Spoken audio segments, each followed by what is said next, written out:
tey nekkal exemple rek. moom na jël doomam. ne da koy jàpp rek ne da koy lem léegi kii ko nii. bu xale bi fuddoo sax moom mu am coon. dëgg la de. waxtu ma nag ko entraîné. ba toll ni yow ngeen taxaw. foofu lenn doo nga fa mën a am la Tyson waxoon intelligence en mouvement la bëri ku la gën a yow mu la dàq bëri. bëri ay ndoxtu la. ay pièces la. ay ndëgg sërëx la. du fitu kese. déedéet. du fu la neex ngay jaar. boo jaaree fu la neex dajeek lu la naqari. waaw. kon nag ñu ngi wax suñu confrères yi. même ñun suñu bopp lañ koy commencé. parce que mag mu doon taa fi toog tey. nañu gën a xoolaat suñuy taxawaay. parce que nag man Babacar day Bamba Thiam. waaw. man maa ngi li ma lay wax nii moo ne ci man de. xalaatuma ci àddina. nit di ma défier. di ma joxoñ baaram te baaram ba du ma ko damm. ci làmb ba mu daj na xalaatuma ko. doo ma joxoñ baaram. parce que loolu bu ma ko sañee wax lan la moo tax mooy. dooma la dut may lu nuy seqe loolu. man du ma ko defal kenn. dëgg la de. waaye nag ci biir làmb. itam bu ñu jëflantee jëflante bu rafet. damay taxaw ne jëflante bu rafet. ñëpp di ko dégg. ndax Bamba bu la nit defalee baax ci mbooloo. wax ko ci biir mbooloo ma ba ñëpp dégg ko. waaye bu wéeteeg yow def ko nag. sëñ ba nee na. rusé maanaam nga bañ koo wax. ngir ña nga xam ne ñoo ko gën a jege te defalu leen ko. ci yàlla. loolu moo ci nekk. macha allah kon nañ gën a xoolaat taxawaay bi. macha allah ñu gën ko xoolaat bu baax. loolu lu am solo la ba léegi nee naa la yéen a ngi seen émission bi nga xamante ni moom mooy émission lu ne ku ne nee naa la fii dinañ fi déggee lu ne parce que moom la ñuy wax léegi reporter bi dafa war a xamaat boppam bu baax reporter bi dafa war a xam ni saa bu téewatee micro rek moo matul boppam. waaye reporter boo xamante ni da ngay toog sax di joxe ay favori di joxe ay jël naan di way daan. di ci kitaabu loolu danger la Kia est-ce que nit ki dafa war a ñëw rek wax lu ko neex ci micro bi. ci sama xalaat. sa xalaat waaw. loolu moom du yoon. du yoon.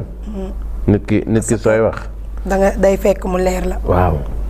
mais man du ma ne man reporter laa. ba pare bëgg a doon sëriñ. waaw. loolu mënul nekk. c'est impossible. parce que nit ki moom lay wax day fekk mu leer la. parce que sama liggéey moo ma indi mooy reporter. ba pare dem ñibbi. kon man damay yem ci reporter dem ñibbi. mais pas nekk fi. Modou Anta day daan Babacar wala Bamba day daan Babacar. loolu moom sama yoon waru cee nekk. baax na. comme nouvelle laa si man moom. lu bari mënaguma ko see xam. ndeysaan. voilà. mu ngi noonu loolu am na solo ci kanam tuuti yaa ngi ñëw gars yi nañ la xaar mais ci kanam tuuti macha allah ci bisu la 30 lañ jëm Modou Anta. dimanche incha allah jàmbaar production woote.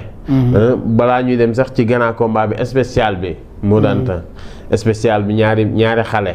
ñaari ndaanaan kenn ku ci nekk reporté nga ko. kenn ku ci nekk su ma juumul sax seeti nga ko def ak moom interview. bu dul combat bi nekk beneen combat. ci ñaari xale yooyu diggante Fils de Mbaye Guèye ak. BM waaw combat bu neex la. d'ailleurs tey jii sax la open presse kii Fils de Mbaye Guèye. Fils de Mbaye Guèye waaw. ak benn boy bu dëkk fii benn tali ñu naa koy Mor Dégagé. Njool Sana aussi tamit mi ngi defee fële ca Joal. xam nga affaire tey dafa tasaaroo. tànn sa bu la neex la. terewul ñun tamit ñu ngi ci programme bi ba tey. parce que ñoo ngi nii si télé bi di ci wax. waaw mu nekk combat bu neex nag Fils de Mbaye Guèye ak Fils de BM parce que boo dee xool ñoom ñaar. pied gauche la pied droite. comme Mor Kankan Prince rek parce que Fils de Mbaye Guèye dañuy gis ne pied droite lay jiital. di xeexe loxo droit lu ci ëpp. Fils de BM pied gauche lay jiital. mais boo dee xool da lay xob gauche cadre la dóor la droite. mu nekk ñaari bëre yu wuute nag. parce que kii moom bala la daan faaw maanaam mu xabtal la xiirtal la ba nga ñëw ci boppam. muy Fils de Mbaye Guèye waaw. moom bala la daan bu fekkee ne dafa am supporter bu am crise wala boo xamante ne da ngay gaaw a fatt moom supporter mi. di nga am problème parce que benn di nga yegg ci tànk bi nga wër ko ndomba wala dara. dëgg la maanaam faaw supporter yi s'ouvrir ci stade bi mu doog a daan. yooyu nag. tey lu muy gën a màgg lu nekk. le fait que am na ñi ko entouré ñëpp ay mbër lañ. papam bi ko jur. ci géñoo mbër la. yooyu yëpp dañ ko war a dindi ci moom mu jeex. parce que làmb tey ki ngay dajeel. fi xam-xamam yem fi lay yem. mais beneen prochain adversaire bi ngay amal xam-xam boo fi mu yem foofu lay commencé jëm kaw. baax na moo tax da ci am yoo xam ne yu bëri day jara moytu. mu nekk combat boo xam ne combat bu neex la parce que tamit Fils de Mbaye Gueye ku ko xam ne instant yi dafa toog si ay victoire. dëgg la de. tout récemment dernier combat am gis nga ko moom ak bébé Ama. bu Pikine nga xam ne baat ak tontu la. da koo agressé xeex ak moom jàpp ko takk ko tegal ko see sànni fële. Fils de BM dernier combat bi si la doog a dégg muñal. parce que dafa tàllaloon série de victoire 8 combats 8 victoire. daje xale bi nga xam ne mooy jinne bu ndaw. mais daanu na si combat boobu. mais combat boobu ba tey kenn merew ko si. xam nga loolu moo tax làmb ñu naan ngar mi daf ciy baax. xam nga boo ñëwee ñu duma la daan la wala ñu dóor la nga daw. ba pare daanu. day xaw a wàññi sa image tuuti day xaw a yàq sa beneen prochain adversaire mais le fait que nga ñëw def affaire góor affaire garmi bëre ci jom ci fulla même boo daanoo du la yàqal dara parce que man bu ma doon nominé meilleur combat de l'année rawatina ci espoir yi combat boobu laa koy def am na xeex am na ardo am na wër ndomba am na mi-temps te loolu nag boo ko génnee ci làmb bu neex dara desatu ko léegi nag ñu dem dimanche mu nekk combat boo xam ne combat bu neex la parce que li tax mooy Fils de BM dafa am benn poids boo xam ne daf ko yore woon ci combat bi poids boobu moomu ko maanaam ñëpp wax nañ ko mais du ko gis man dama ko wax di ko wax mais gisu ko mais damaa mujjaat woo ko téléphone ma ne ko booy bul sacrifier sa carrière tey am na si loo xamante bi ni ñun Bamba ñoo ko man ci mbëri ñoo ko man ci mbëri yaa ngi gis benn xale boo xamante xam nga tey loolu doo ko wax Balla Gaye doo ko wax Modou Lo parce que ay professionnel lañ tukki nañ fay nañ coach plus de 1 million kooku xam na li koy gaañ lu mu def moo ko tey mais xale bii nga xamante bi nii day doog a ñëw te xamagul sport bi fi mu toll bari na mbër yoo xam ne ñu ngi leen di entouré di leen andi stade ban am 5 combats 5 victoire amuñu du ma ne amuñu staff bu baax parce que kuy ñëw di nga ànd ak ay nit mais amuñu ay kàngam ay bibliothèque ñoo xamante bi nii dañ leen di wax liir sa wu combat maanaam poids de forme bi état de forme bii nga yor ndax baax na wala baaxul loolu moo ko sonaloon parce que boo dee xool tellement combat bi war na ko ñàkk mais waru ko ñàkk parce que bu fekkee ne gën naa mobile comme combat am ak buubaa bi mu jógee beneen buubaa bi combat bi du demee noonu le fait que nag bi mu jógee ci combat boobu am beneen adversaire bu gën a vif bi mu dajeel parce que Fils de Mbaye Gueye boo dee xool moo gën a vif jinne bu ndaw li muy bëre moo gën a gaaw foofu comprendre tey nag dem na wàññiwaat na poids bi dégraissé wu ci biir loolu nag xale bi daa jóge ci victoire nekk ci dynamique de victoire ba pare day am confiance am doole boo dee xool signature bi moom ñëw na gis ko mu taxaw mu xeeb ko ba da koo bëmax poñe ko di ko natt fan la toll mais ñoom ñaar seen combat boobu am njaay joxal jóg bu ci amee dóor mu rot mën naa am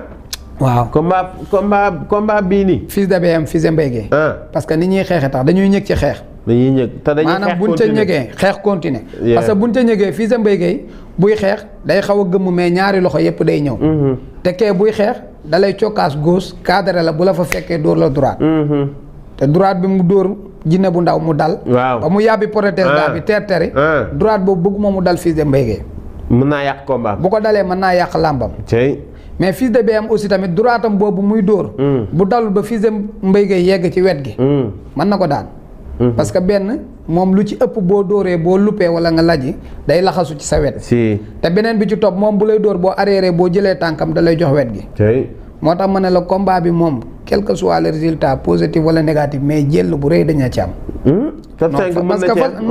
parce que boo dee xool Fils de BM ñaari mbërëntaan lañ ku mu daan da lay dugal top 5 bu la caxabalut dina la dóor benn manuel parce que daan na fi ajuma law ba jël boo xamante bi nii ñi doon def lit gore mel nga ko gëj a gis jël bu rëy waay comprendre nga Fils de Mbaye Gueye mii mbot na fi Fils de Koura ba ñun fi ñu doon toog ñun suñ caméra yi day yëngu fi ñu toog dirr ji fi nga toog da nga koy dégg bëri jinne la boobu te kooku nee na coppet tànk ba dëj ñu ne jeexul mu laxasu ci ndigg la ñu ne du jeex mu yëkkati ba ca kaw ñu ne du jeex finalement la ko dóor deuxième bi kon xam nga ne ñaari bërekat lañ en tout cas combat boobu bu ñu xeexee ardo mën na am bu ñu bëree moom jël bi moom bu yombee daf may bett quoi waaye bu yombee xalaat nga ci mi-temps non xalaatoo ko ci bu mi-temps amee dina ma bett lool de parce que rythme mu bëre bi ñuy bëre moo tax pari sifflé dañuy ñëw te buñ xasee tàppali ko maanaam xeex lay doon weccoo bëre xeex weccoo bëre ba jël am waaw temps bu ndaw la nag parce que 5 minutes la mais xalaatuma sax ñu yegg ay 2 minutes yooyu xalaatoo mu yegg 2 minutes non kooku moom mooy moo daan temps Babacar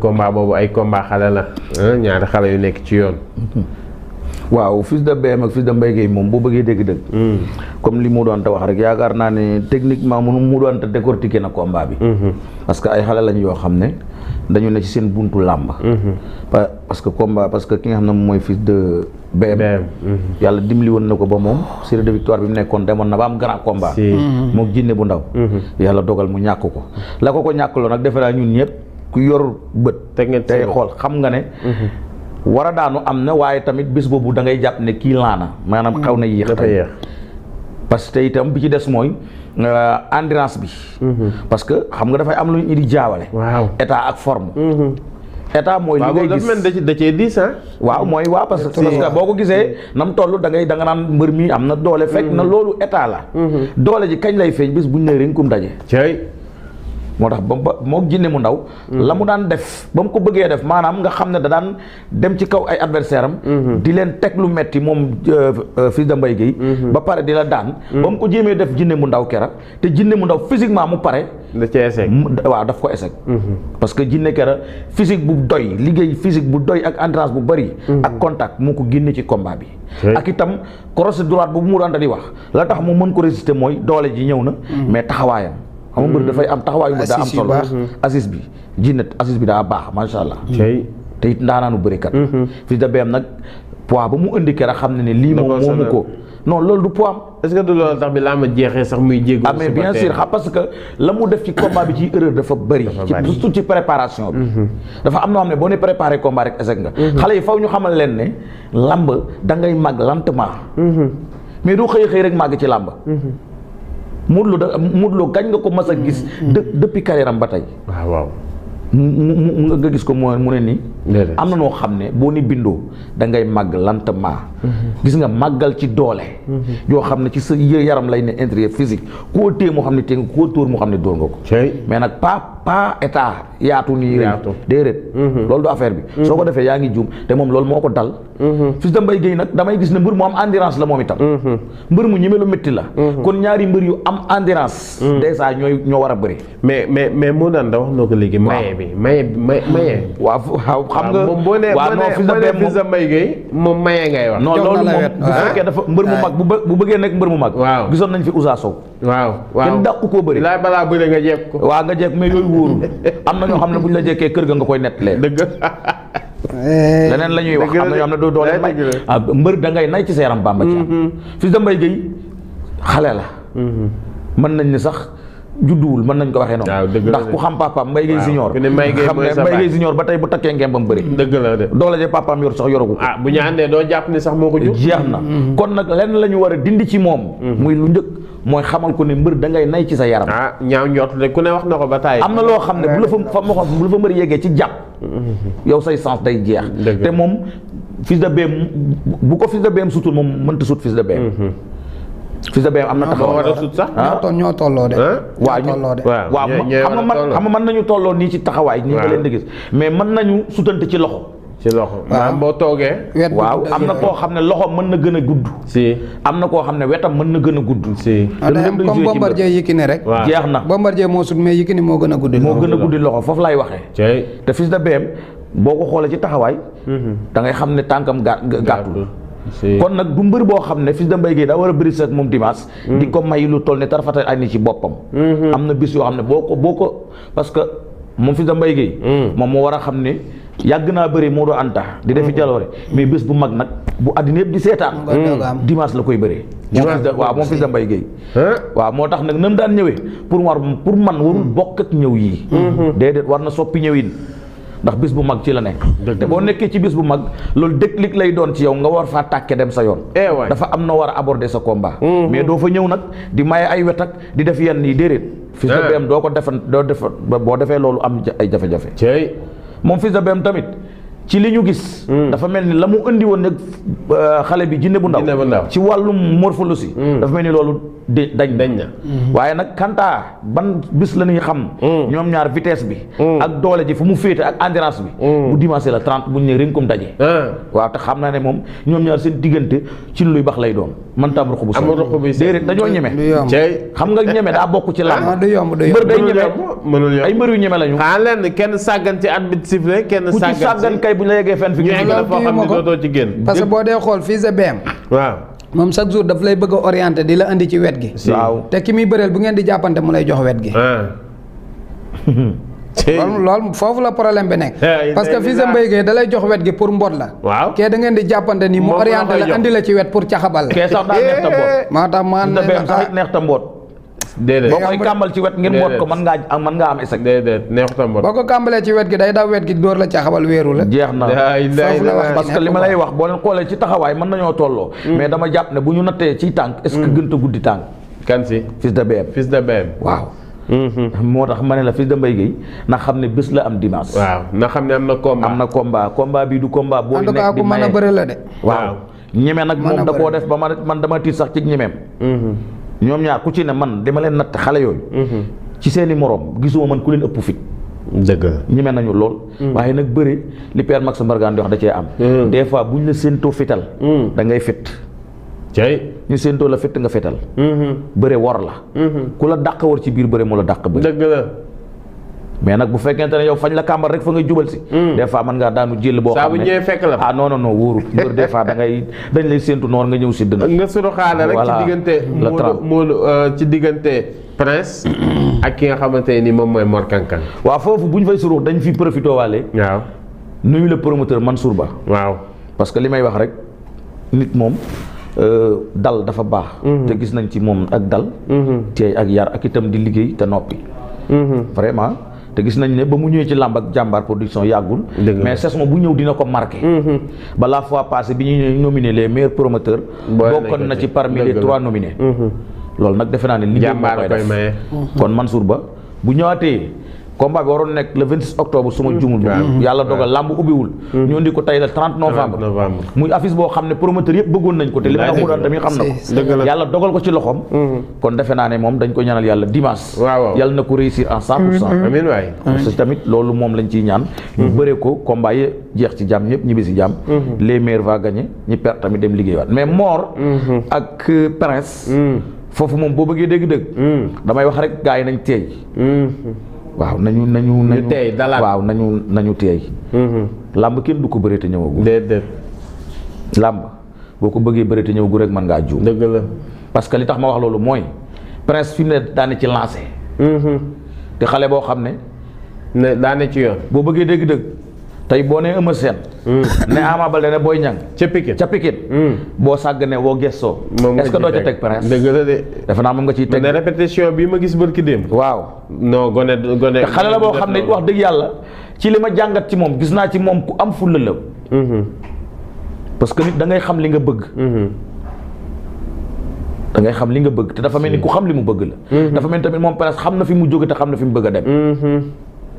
xam na li koy xaar. waaw mbër la it nag. parce que mbër buñ naan anam wala diwoma làq mbër mi moom ab bërekat lay doon waaye du mbër.